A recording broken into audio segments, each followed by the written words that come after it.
warahmatullahi wabarakatuh. Alhamdulillahirabbil alamin. Assalatu wassalamu ala asyrafil anbiya'i wal mursalin wa ala alihi wa ashabihi ajmain, amma ba'd. Yang terhormat Ibu Kepala SDN Bulrejo 3, yang saya hormati Ibu Herianti SPDGN selaku CDP Angkatan 10, dan yang saya hormati Bapak Ibu Guru SD Negeri Bulrejo 3. Pertama-tama, marilah kita panjatkan bersyukur kepada Allah Subhanahu wa Ta'ala, karena atas berkat rahmat dan limpahannya kita semua bisa berkumpul dalam acara diseminasi pemahaman konsep dan penerapan budaya positif pada hari ini dengan keadaan sehat walafiat tanpa suatu halangan apapun. Amin. Kedua kalinya, salawat beserta salam semoga tetap terlimpahkan kepada junjungan kita Nabi Agung Muhammad Sallallahu Alaihi Wasallam, dan semoga kita semua mendapatkan syafaatnya besok di yaumul qiyamah. Amin amin ya rabbal alamin. Di sini saya selaku pembawa acara, perkenalkanlah saya untuk membacakan susunan acara pada hari ini.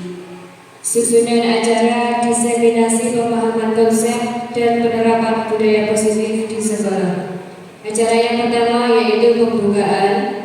Acara yang kedua yaitu sambutan dari Kepala SDN Bulrejo 3. Acara yang ketiga adalah acara inti penyampaian pemahaman konsep dan penerapan budaya positif di sekolah. Kemudian doa dengan penutup. Marilah acara diseminasi pemahaman konsep dan penerapan budaya positif di sekolah pada pagi hari ini kita buka dengan bacaan basmalah bersama-sama. Bismillahirrahmanirrahim. Untuk acara selanjutnya yaitu menyanyikan lagu Indonesia Raya. Kepada yang bertugas disilakan. Untuk hadirin dimohon berdiri.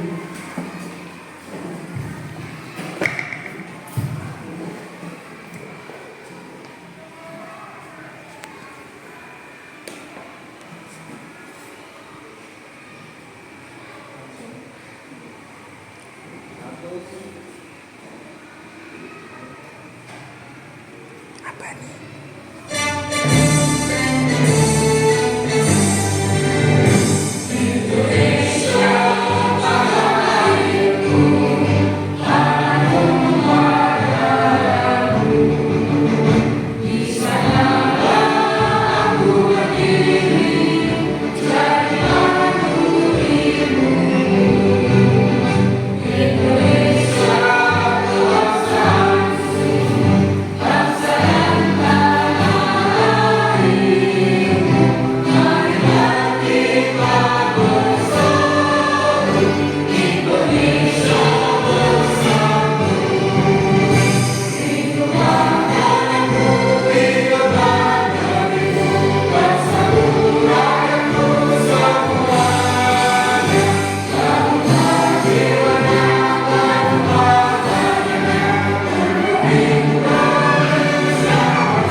Hadirin dimohon duduk kembali.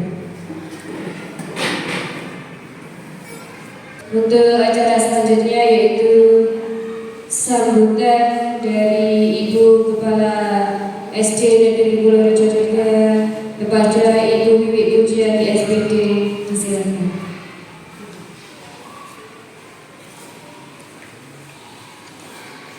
Assalamualaikum warahmatullahi wabarakatuh.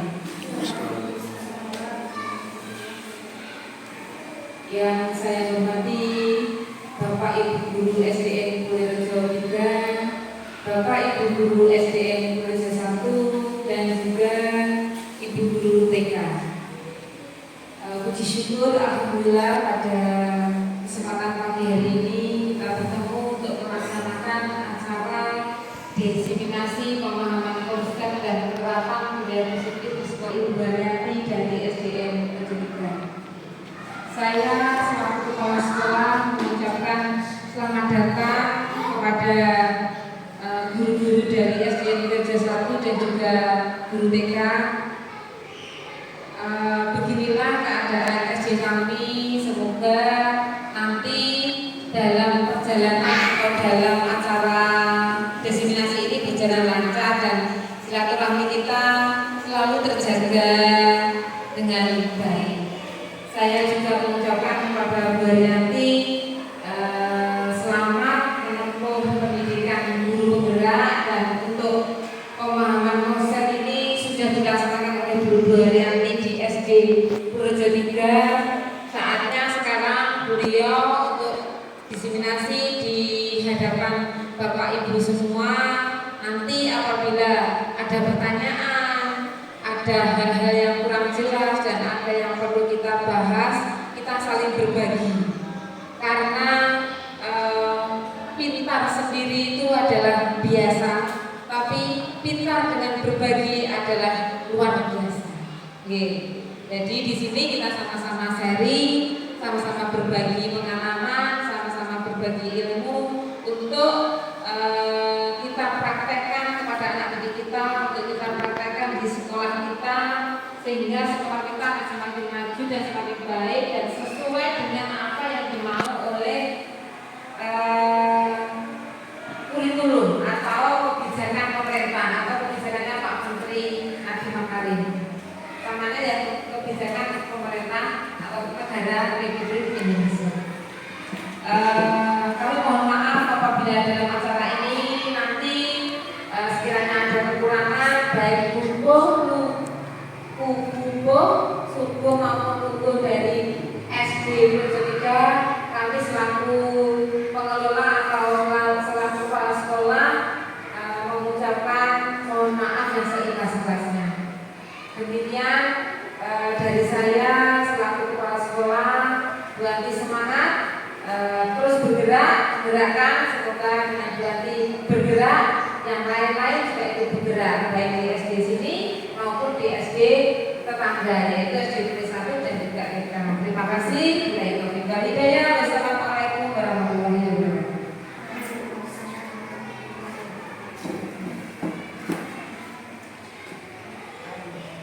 Acara selanjutnya yaitu acara inti penyampaian materi tentang pemahaman konsep dan penerapan budaya positif di sekolah oleh Ibu Haryanti SPDGM. Kepada beliau disilakan.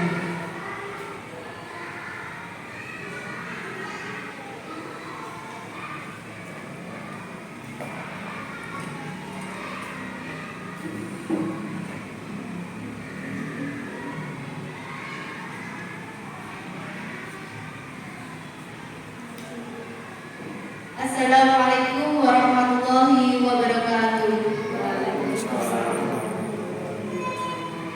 Salam dan bahagia Ibu dan Bapak guru hebat semuanya. Saya ucapkan terima kasih pada kesempatan kali ini karena berkenan untuk menghadiri acara diseminasi saya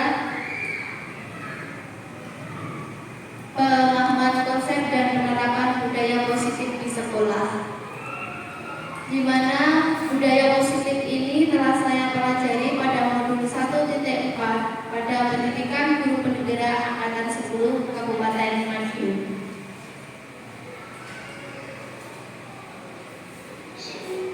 Dalam pendidikan guru penggerak, saya berada di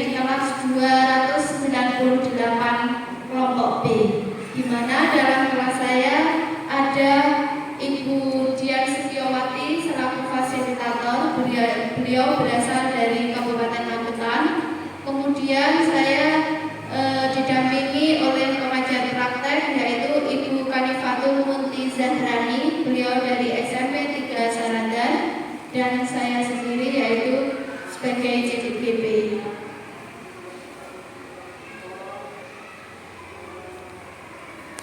Baik Bapak Ibu, sebelum kita memulai kegiatan, marilah kita membuat kesepakatan kelas secara bersama-sama.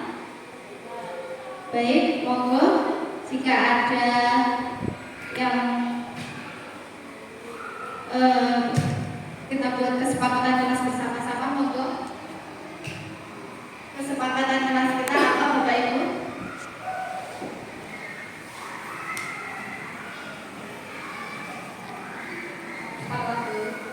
Baik, tepat waktu.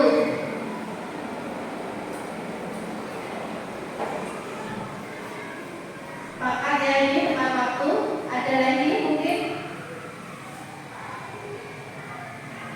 Apa? Tidak ramai. Oh iya, tidak ramai. Baik. Tenang. Tidak ramai kalau kita buat kalimat positif berarti Tenang. tenang. Kondusif ya. Kondusif. Jaga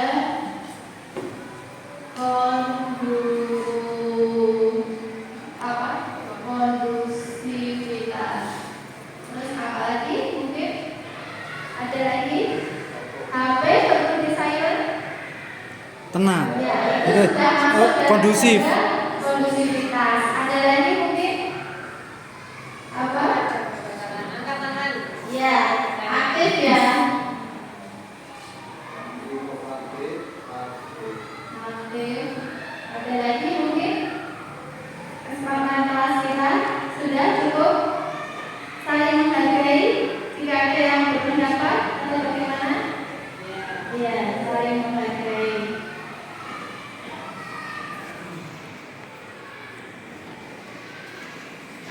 Baik, ada mungkin tambahan lagi? Cukup? Ya, sebelum kita memulai, marilah kita hadirkan seutuhnya jiwa raga kita Bapak Ibu. Monggo silakan ditenangkan pikirannya, hatinya juga. Hatinya Pak Eko masih ada? Oh masih ada ya. Ya, baik. Marilah berdoa sejenak semua situasi dalam diri untuk sepenuhnya hadir pada pembelajaran hari ini. Baik, mohon silakan semuanya menghadirkan cipta sebentar untuk tenang.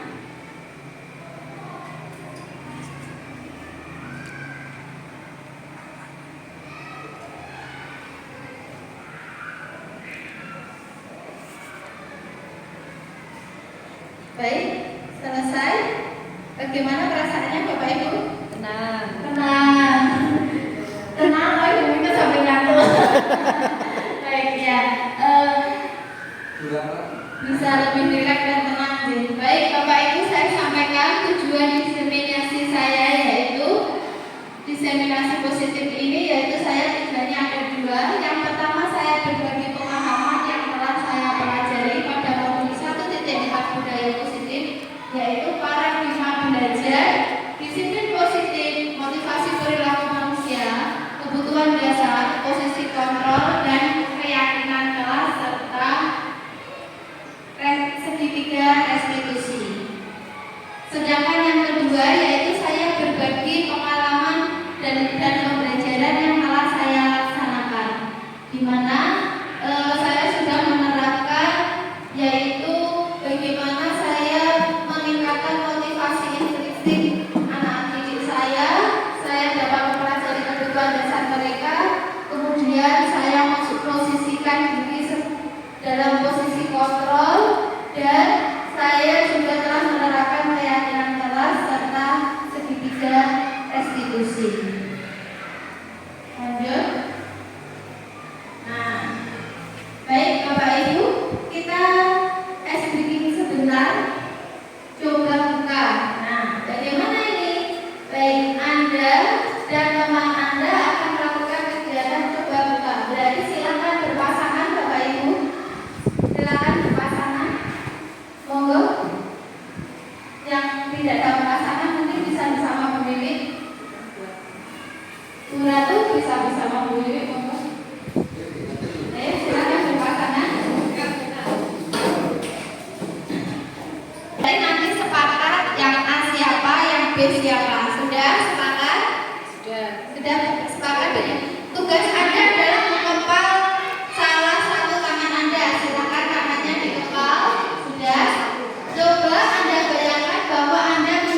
bersedia membuka apa tidak? Oke, baik. Agar lebih efisien waktunya, boleh A dan B sama-sama mengepal dan silakan saling membuka temannya.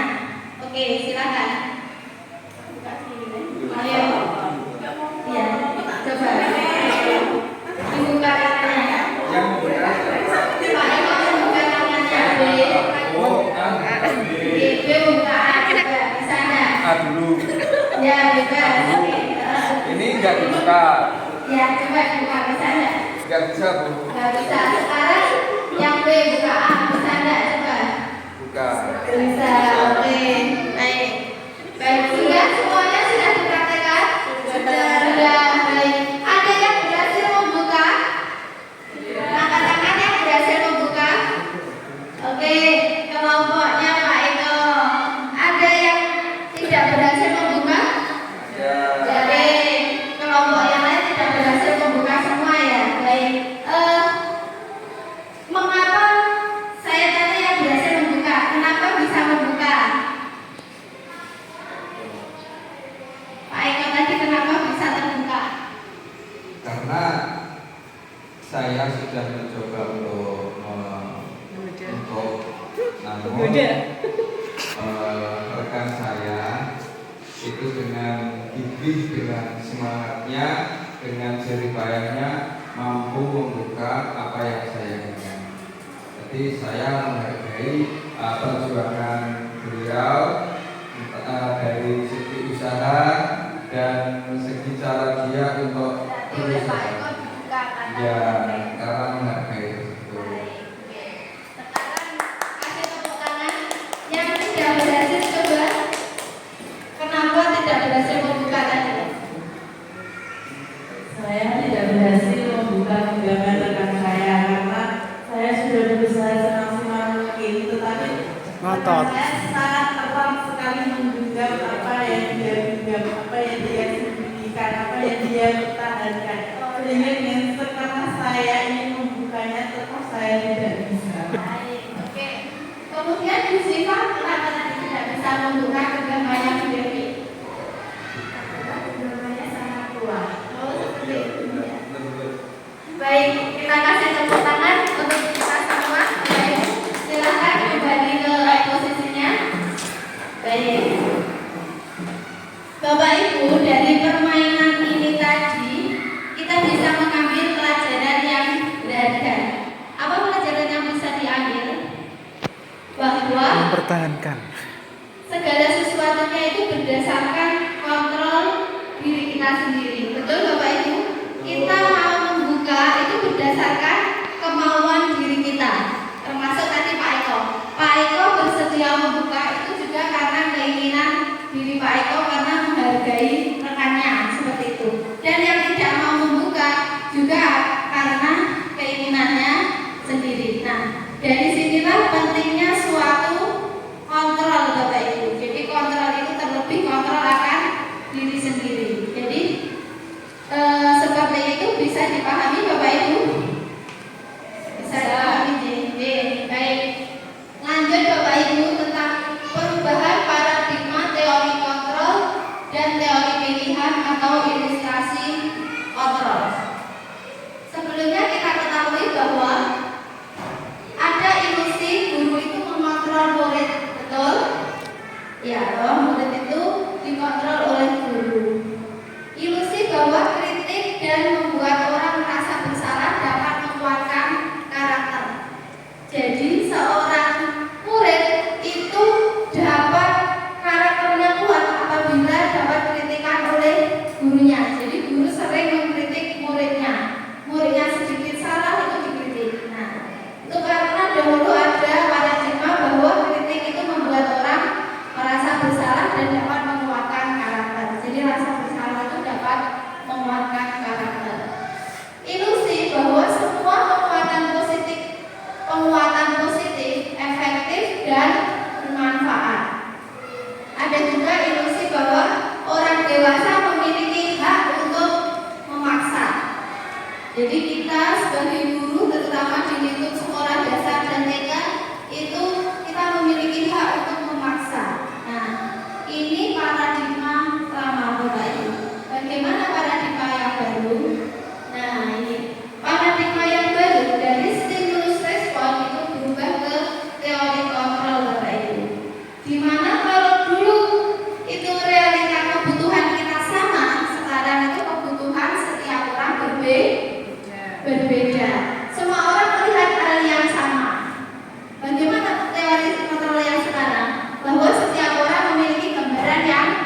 berbeda.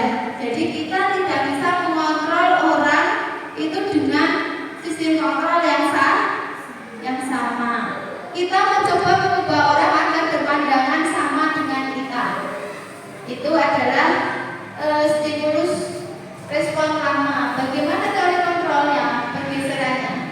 Bahwa kita berusaha memahami pandangan orang lain tentang dunia. Jadi bagaimana kita memahami anak didik kita dalam memandang sesuatu.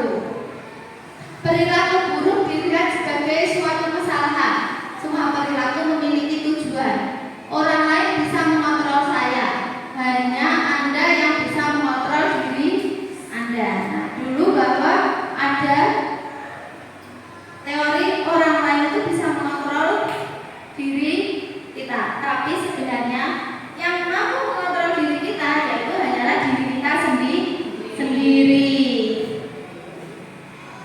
Saya bisa mengontrol orang lain. Kenyataannya, teori yang paradigma baru sekarang yaitu Anda tidak bisa mengontrol orang lain. Pemaksaan ada pada saat bujukan gagal. Teori kontrolnya, kolaborasi dan konsensus menciptakan pilihan-pilihan baru. Model berpikir menang kalah itu adalah cara berpikir lama. Paradigma baru sekarang yaitu berdasarkan teori kontrol, yaitu model berpikir menang-menang. Jadi semua sebagai pemenang, tidak ada yang kalah. Nah, terkait penciptaan lingkungan positif, dalam rangka menciptakan lingkungan positif, salah satu strategi yang perlu kita tinjau kembali adalah penerapan disiplin di sekolah kita, di sekolah Bapak Ibu masing-masing. Apakah telah efektif? Apakah masih perlu ditinjau kembali? Bagaimana Bapak Ibu? Apa sesungguhnya arti dari disiplin itu sendiri?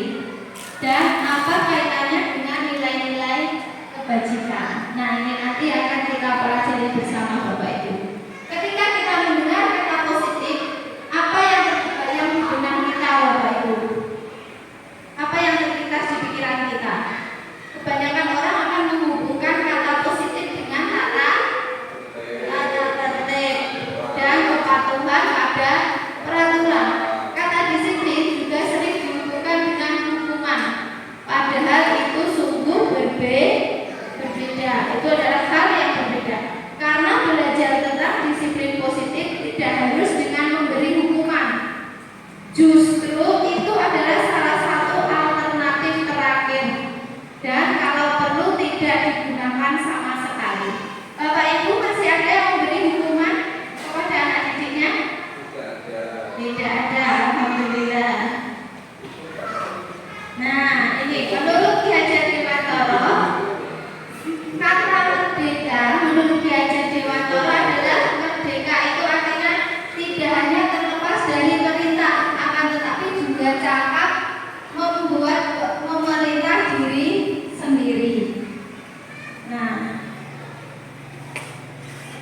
dari paradigma inilah maka kita munculkan motivasi pada anak didik kita. Bagaimana agar disiplin anak didik kita terwujud? Itu berarti kita harus munculkan motivasi intrinsik atau motivasi eksternal atau motivasi dari dalam diri. Untuk menghindari ketidaknyamanan atau hukuman, apa yang akan terjadi apabila saya tidak melakukannya? Nah, biasanya kadang-kadang anak masih motivasi eksternalnya ini karena ada hukuman, bagaimana mereka menghindarinya? Anak-anak kita beberapa itu disiplin karena menghindari hukuman. Ada yang seperti itu? Masih ada ya. Untuk mendapatkan imbalan. Nah, ada juga mereka disiplin agar mendapatkan imbalan dari orang lain atau institusi. Nah, hadiah, reward itu juga motivasi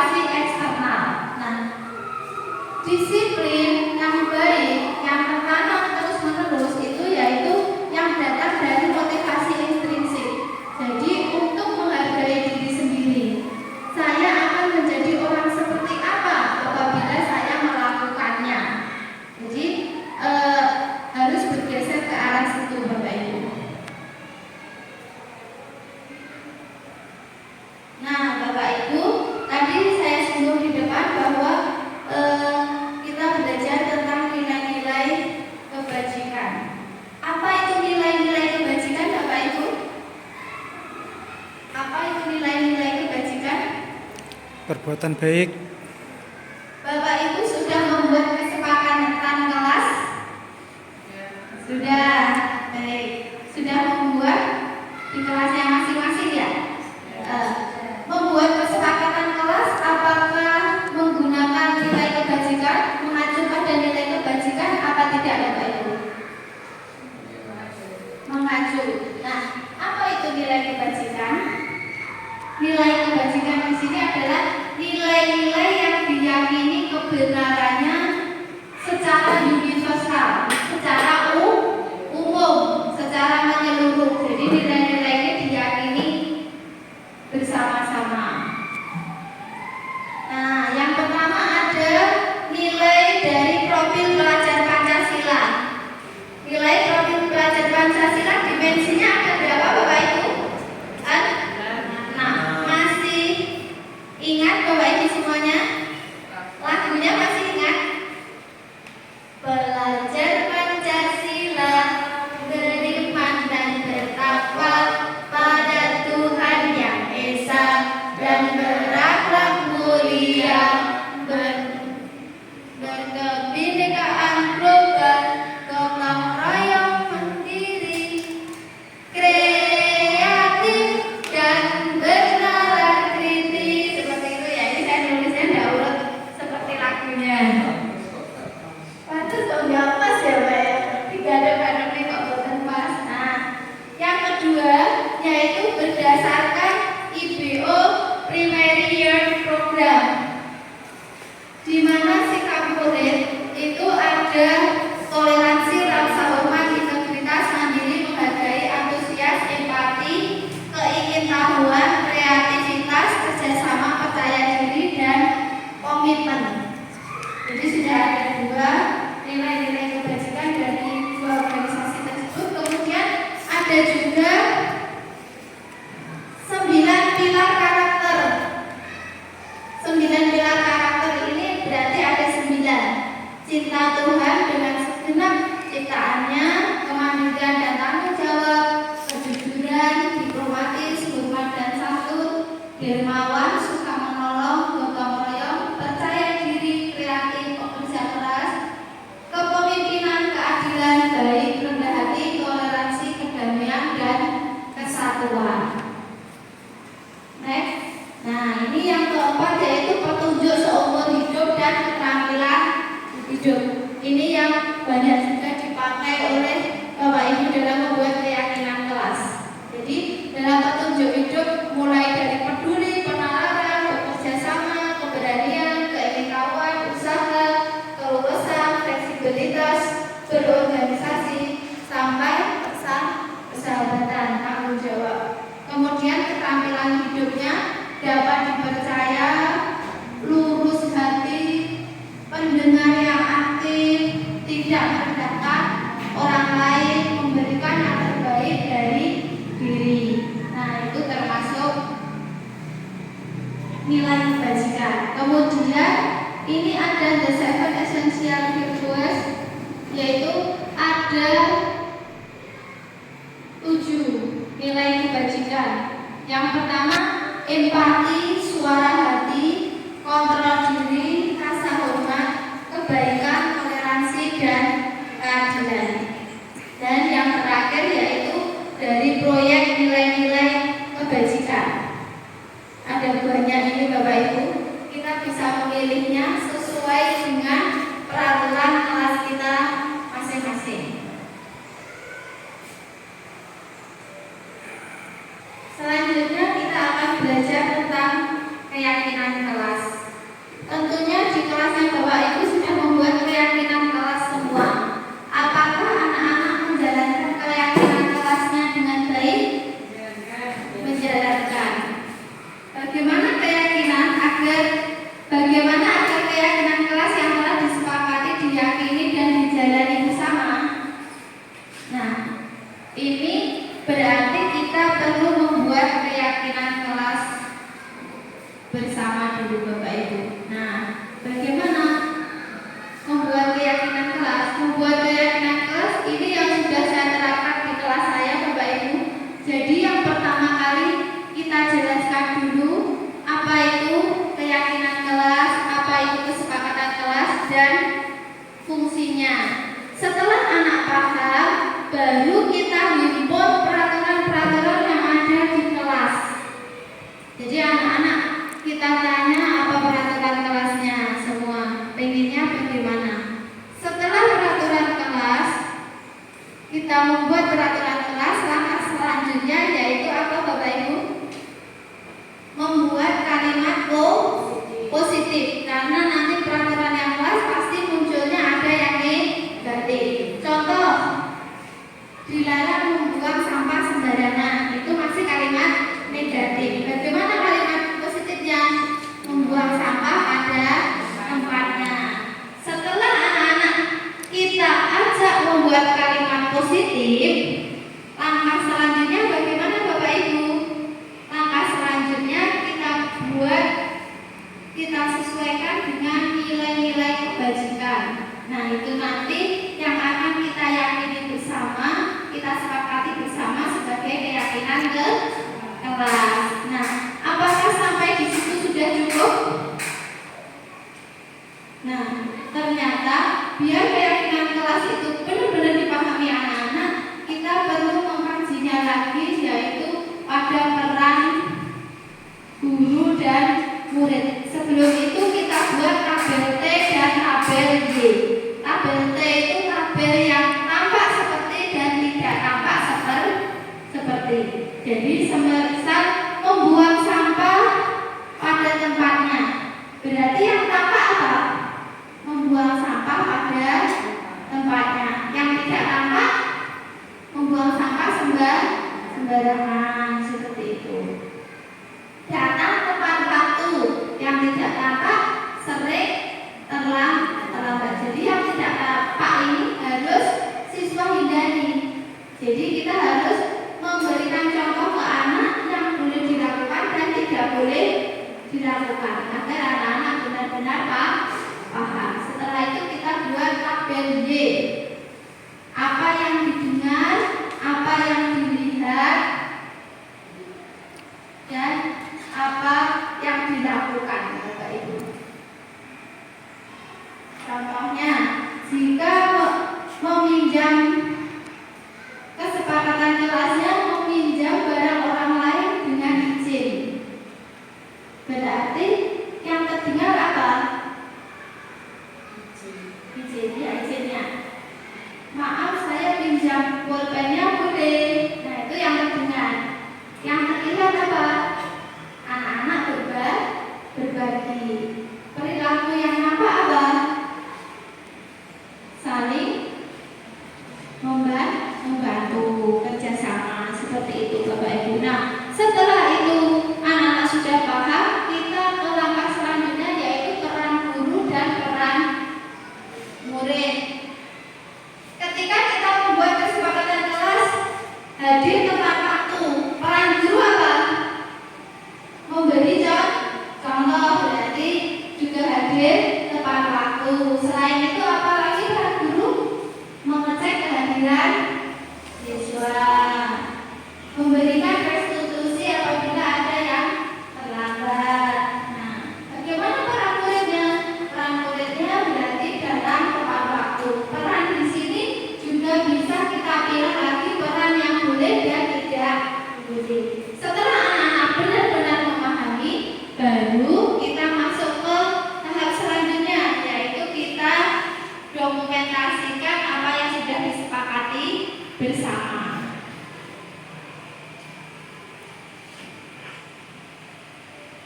Nah, ini Bapak Ibu, dari peraturan kelas membuat kalimat positif, nilai kebajikan atau keyakinan kelas, kemudian menjabarkannya dalam tabel T, Y, kemudian merinci peran guru dan murid, kemudian kita dokumentasikannya. Nah, ini contoh peraturan kelas dan keyakinan kelas. Jadi peraturan kelas dan keyakinan kelas berbeda. Selalu mengembalikan buku ke tempat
kebutuhan dasar anak didik kita, kita selanjutnya memahami bagaimana 5 posisi kontrol. Bapak Ibu, sebagai guru biasanya kita memiliki 5 posisi kontrol. Yang pertama sebagai penghukum, yang kedua membuat rasa bersalah, yang ketiga sebagai teman, yang keempat pemandu, dan yang kelima sebagai manajer. Yang biasa Bapak Ibu gunakan biasanya posisi kontrol yang mana Bapak Ibu? Apakah kelimanya sudah pernah dicoba semua? Pernah sebagai penghukum? Pernah. Pernah sebagai pembuat rasa bersalah? Pernah. Pernah sebagai teman? Pernah. Pernah sebagai pemantau? Ya. Pernah sebagai manajer? Ya. Baik. Nah, dari kelima posisi kontrol ini sebaiknya kita sebagai guru itu memposisikan diri sebagai posisi manajer, Bapak Ibu. Nah, ini kita coba bersama ya Bapak Ibu. Pernyataan-pernyataan ini ketika kita berada pada posisi kontrol. Saya kecewa sekali dengan kamu. Ini kira-kira yang mengatakan siapa Bapak Ibu? Penghukum, pembuat merasa bersalah, pemantau, teman, atau manajer? Saya kecewa sekali dengan kamu. Manajer. Manajer? Betulkah manajer? Coba kita cek. Salah Yus Mama. Pembuat rasa bersalah. Jadi Aktif, salah, sebagai betul. guru kadang kita itu membuat anak-anak kita merasa bersalah. Saya kecewa sekali dengan kamu anak-anak. Coba kalau kamu nilainya bagus, pasti kita sudah bisa masuk ke apa? Iya. Coba kalau kalian tadi hadirnya tepat waktu, pasti pulang kita nggak terlambat. Nah, itu kita membuat rasa bersalah pada anak didik kita. Nah, kemudian yang selanjutnya, kamu tidak pernah benar melakukannya. Posisi apa kira-kira Bapak Ibu? Kamu tidak pernah benar melakukannya. Penghukum?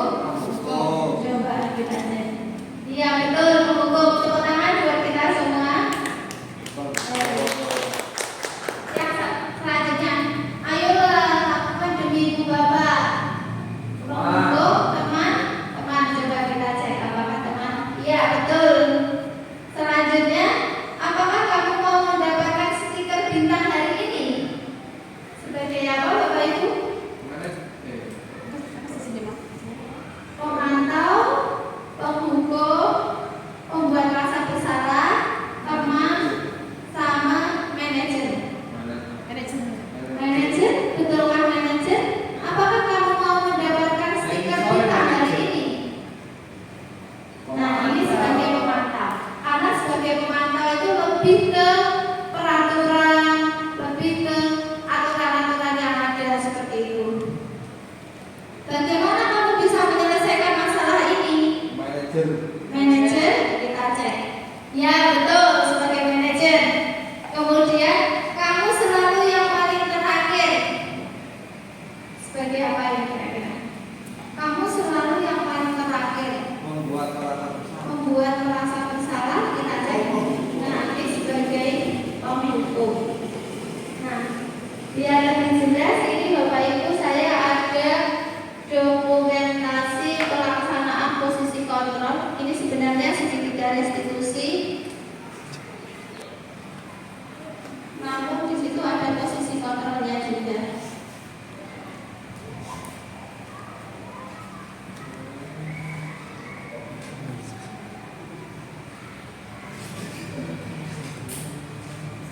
Tiga. Baik Bapak Ibu, ini ada contoh penerapan yang sudah saya lakukan, yaitu penerapan segitiga restitusi, tapi di dalamnya juga ada posisi kontrol yang dilakukan oleh guru.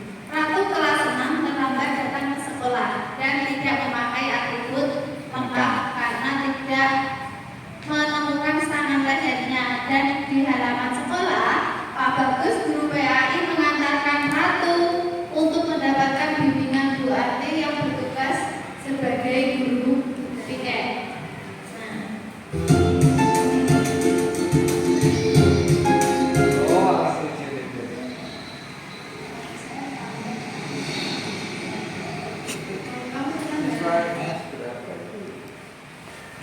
Ini guru apa murid itu ini?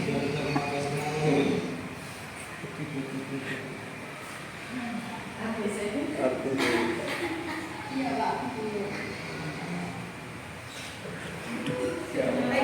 Maaf ya Bapak Ibu. Nih, tak guru. Murid apa ini?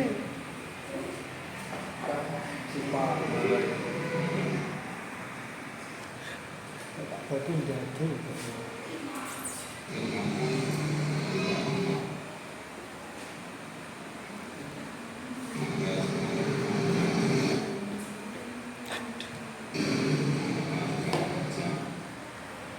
Ini wadah.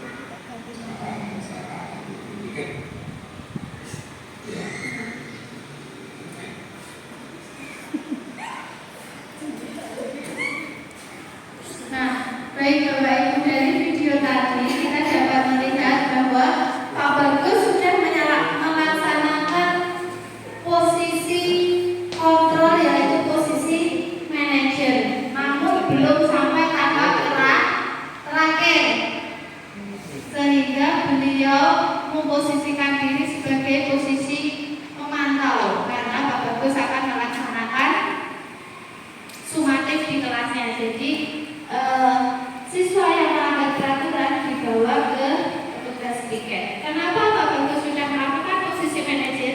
Tadi di depan Pak Bagus sudah menjelaskan ini, sudah menanyakan bahwa kenapa terlambat anaknya. Sudah menanyakan, kamu sepertinya tergesa-gesa, kamu terlambat ya. Saya lihat kamu juga tidak memakai sanad LNR.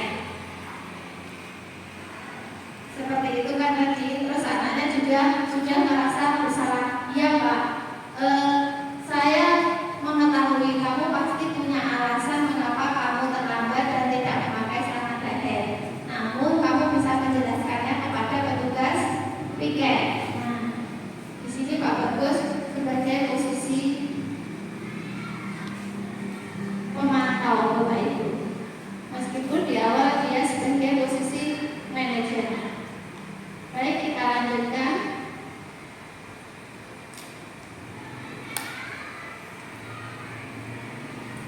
Kita lanjut ke segitiga restitusi.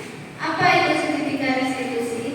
Restitusi adalah proses penciptaan kondisi bagi murid untuk memperbaiki kesalahan mereka, sehingga mereka bisa kembali kepada kelompok mereka dengan karakter yang lebih kuat. Restitusi juga merupakan proses kolaborasi yang mengajarkan murid untuk mencari solusi untuk masalah mereka dan membantu murid berpikir tentang orang seperti apa yang mereka inginkan menjadi tujuan mulia dan bagaimana mereka harus memperlakukan orang lain. Jadi sudah tidak dengan menghukum lagi apabila ada kesalahan, namun kita dapat menggunakan restitusi. Mengapa dinamakan segitiga restitusi Bapak Ibu? Mengapa disebut segitiga restitusi? Karena tatapannya ada di 3. Nah, sebelum melalui segitiga restitusi berarti kita harus menyampaikan ke anak-anak didik kita sudah harus memastikan bahwa mereka sudah tahu nilai-nilai kebajikan. Mereka sudah tahu keyakinan kelas mereka.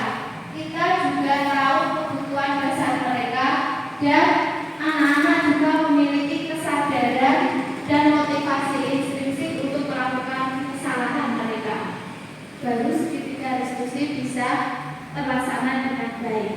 Jadi mengapa tadi di depan saya menekankan untuk nilai kebajikan, untuk keyakinan kelas seperti itu, karena ini nanti kita gunakan dalam segitiga restitusi.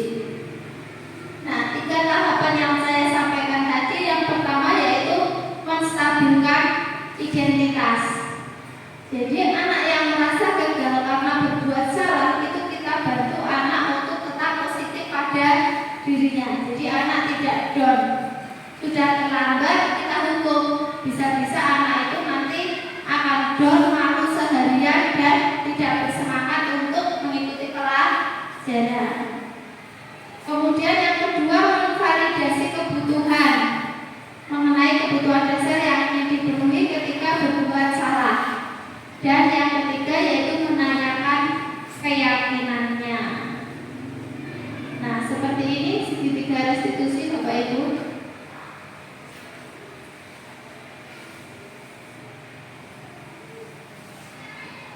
Yang pertama yaitu menstabilkan identitas. Kita bisa menanyakan ke anak-anak kita apabila mereka salah dengan seperti ini. Setiap orang pasti pernah melakukan kesalahan. Kamu bukan satu-satunya yang pernah melakukan ini. Jadi semisal anak Bapak Ibu ada yang salah, contohnya saja anaknya Bu Vena, ada yang salah namanya semisal Kiki, Bu Vena paham setiap orang pasti pernah melakukan kesalahan. Namun bagaimana kita bisa memperbaikinya? Nah, itu kita mencoba menstabilkan identitas anak didik kita. Kemudian selanjutnya yaitu kita validasi kebutuhannya. Anak kita ini butuhnya apa? Oh, ini butuhnya apa? Mengapa bertahan hidup berarti karena anaknya tidak sarapan. Ini salah satu pentingnya sarapan bagi anak-anak Bapak Ibu ternyata. Jadi mengapa di SDN Rejo 3 ada gerakan harus sarapan dulu. Ini sangat penting sekali. Kenapa? Karena kalau tidak sarapan dulu anak pasti akan kelaparan. Nah, kalau kelaparan bisa tidak konsentrasi Pak Eko? Tidak bisa. Tidak bisa. Ngantuk. Logika berbanding lurus dengan logistik. Seperti yang terjadi sekarang Bapak Eko. Baik. Validasi kesalahan. Kamu tentu punya alasan mengapa kamu melakukannya. Seperti yang dikatakan oleh Pak Bagus tadi. Bapak tahu kenapa? Bapak tahu kamu pasti punya alasan mengapa tidak memakai sarung leher dan terlambat. Tapi coba kamu dengarkan dengan jelaskan dengan bertugas speaker saja ya. Tadi Pak Bagus mengatakan seperti itu. Kemudian setelah kita validasi kebutuhan, baru kita menanyakan keyakinan. Nilai-nilai apa yang telah disepakati bersama.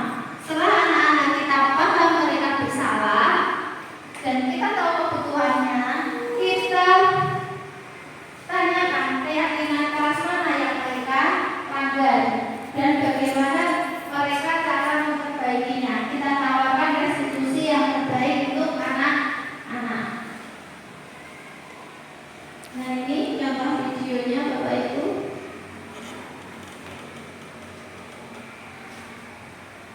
Saya lanjutkan kembali.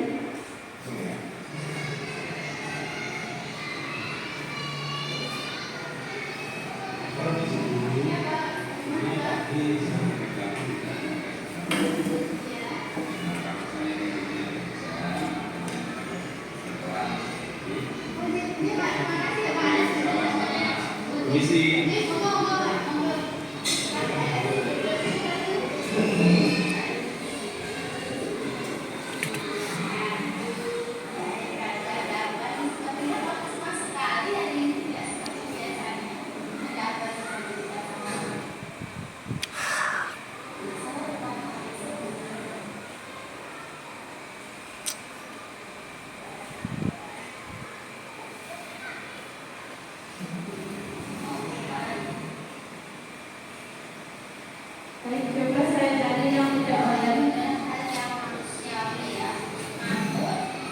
Itu ingin tahu apa alasan kamu hingga kamu lupa tidak memakai sarung leher. Sebenarnya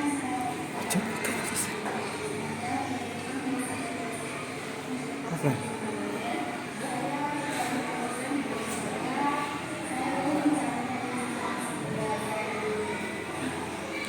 Gimana kita?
Ini kasus yang kedua.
Demikian tadi paparan destinasi pemahaman konsep dan penerapan dari budaya positif yang saya pelajari di modul 1.4 pendidikan guru penggerak. Untuk selanjutnya yaitu sesi tanya jawab, langsung saja nih Bapak Ibu. Jika ada yang ditanyakan, monggo silakan yang bertanya. Iya, Bu Devi. Saya Bu Dewi dari TK Purworejo ingin bertanya. Saya kan sudah membuat kesepakatan kelas, namun belum sesuai dengan nilai kebajikan. Nah, apakah kesepakatan kelas itu perlu diubah? Terima kasih. Baik, ada pertanyaan lagi mungkin? Ya. Iya, ini Bu Tika. Ya, saya mau tanya. Gini. Saya mau tanya begini. Jika dalam restitusi itu anak tidak bisa mengakui kesalahannya, itu bagaimana?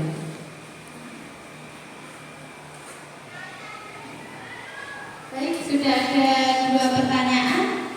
Saya jawab dulu deh. Tadi dari Bu Devi di TK sudah membuat keyakinan kelas, namun belum sesuai dengan nilai kebajikan. Apakah harus dirubah? Kalau kita mengacu pada keyakinan kelas itu sebaiknya dirubah.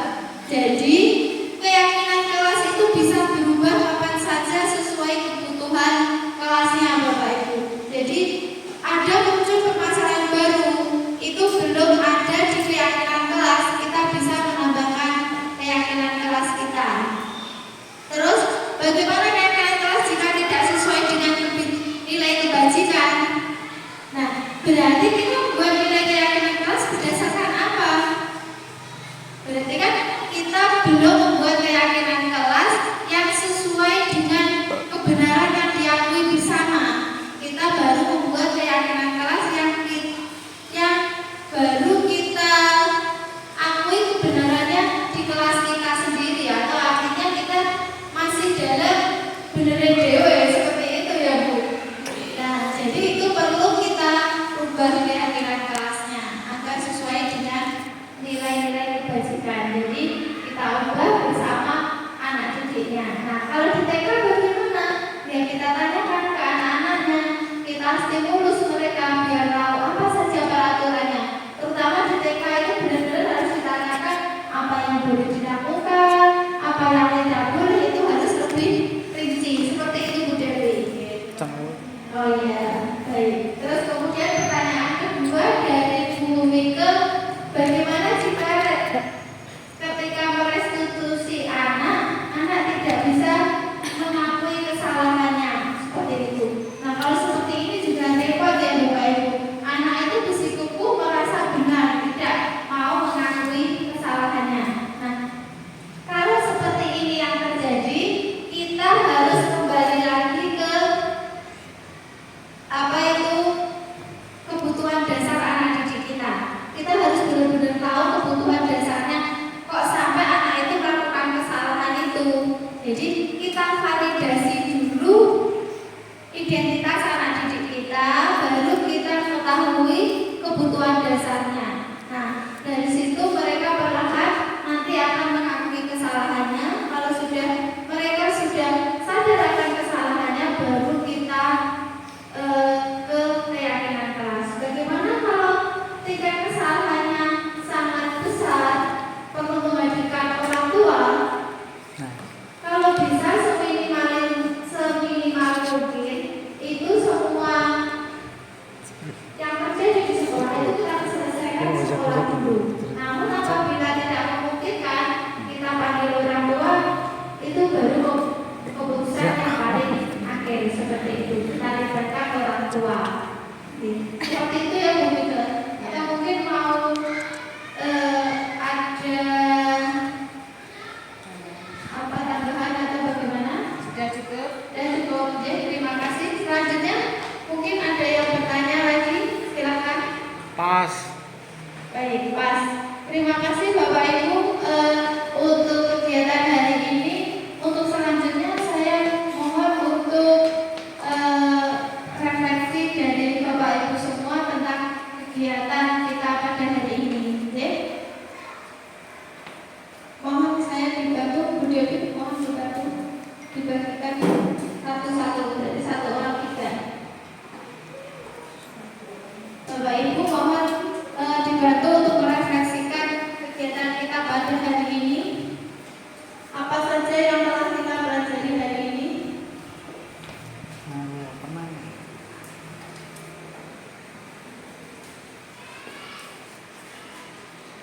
Di siapa?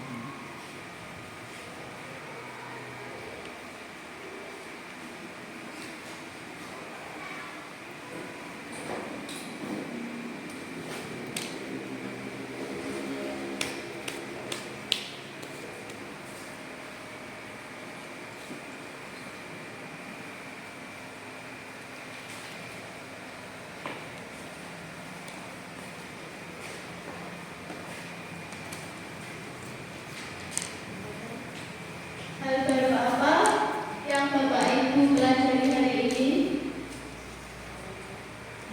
Kemudian hal apa yang akan Bapak Ibu lakukan ke depannya?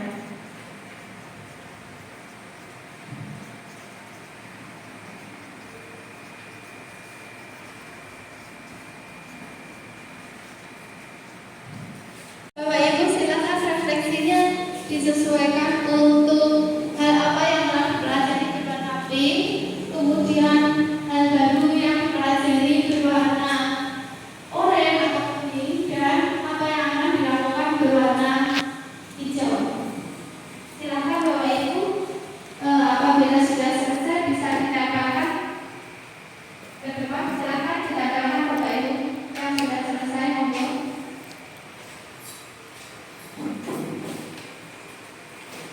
Astagfirullah.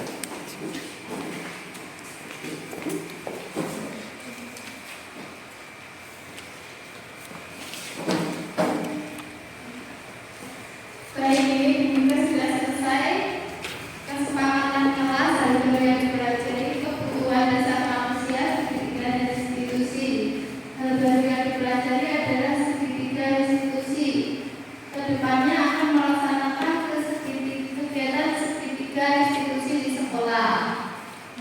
Kemudian ini juga hal baru.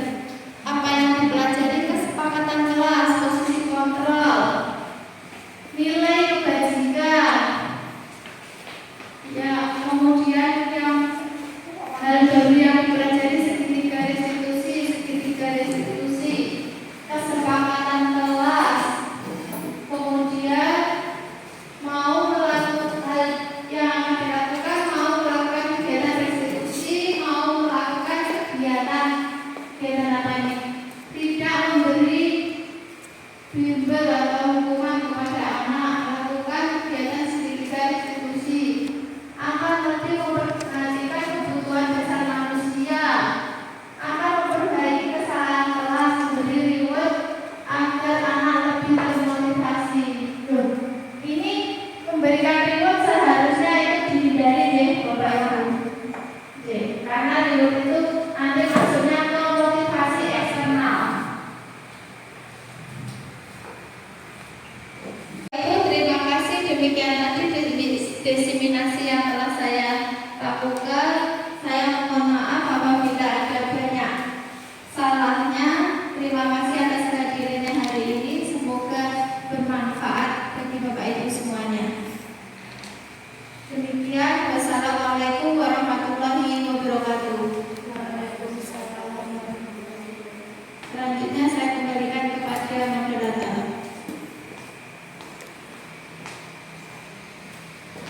Terima kasih kepada Bu Arti yang sudah mengisi acara diseminasi tentang pemahaman konsep dan penerapan budaya positif di sekolah.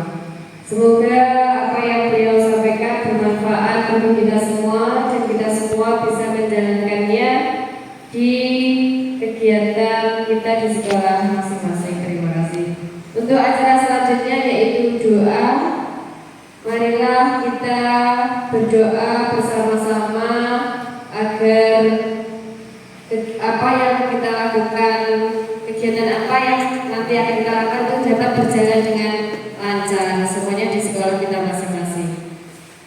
Marilah kita berdoa sesuai dengan agama dan kepercayaannya masing-masing. Berdoa mulai.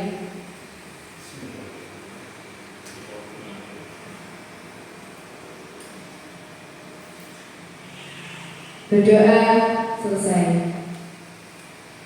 Daripada rapat budaya positif di sekolah oleh Ibu Haryanti SPDGR, yaitu CGP Angkatan 10 Kabupaten Madiun. Marilah acara pada pagi hari ini kita tutup bersama-sama dengan bacaan hamdalah. Alhamdulillahirabbil alamin. Kurang lebihnya saya mohon maaf. Billahi taufiq wal hidayah. Wassalamualaikum warahmatullahi wabarakatuh.